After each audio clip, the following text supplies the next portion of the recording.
මම හැම තැනම කියන කාරණයක් තමයි මිනිස්සු දෙන්නේ මිනිස්සු ගාව තියෙන ඒවා.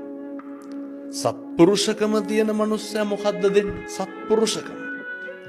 දැන් මම කිය මිනිස්සු දෙන්නේ මිනිස්සු ගාව තියෙන ඒවා කියලා. සත්පුරුෂකම තියෙන මනුස්සයා සත්පුරුෂකම දෙනවා, කැතකම තියෙන මනුස්සයා කැතකම දෙනවනේ. එහෙමයි. අර වෛර කරන්නේ අපි බෙදාගන්නේ අපි සතුටේ. සතුටේ. එහෙමයි. දැන් කෙලෙහි ගුණ සලකනවා කියනකොට හොඳ උත්තරයක් තමයි ඒක. උදව් කරන මනුස්සයා උදව් කරේ සත්පුරුෂකම තිබ්බහින්දා. අපිට පුළුවන් කෙලෙහි ගුණ බලාපොරොත්තු වෙලා ඒ මනුස්සයා ගාව ඒක තිබ්බේ නැත්තම් මොකද කරන්නේ? ඒකේ මනුස්සයාට පුරුදු නැත්තම් මොකද කරන්නේ? අපි බලාපොරොත්තු නොවී ඉන්නවා. උදව් කරන්න බලාපොරොත්තු වෙනවා. බලාපොරොත්තු නම් මාතා යතා නියම් පුත්තං ආයුසා ඒක පුත්ත මනුරක්කේ. අම්මලා දරුවෝ හදන්න ඕනම දෙයක් දරාගන්න බලාගෙන ඇල්ලතුර ටිකක්වත් බලාගෙන නෙමෙයි කිරි දෙන්න සත්පුරුෂකමට. ඒ දරුවා කලින් බලාගත්තේ සෙනෙහසට.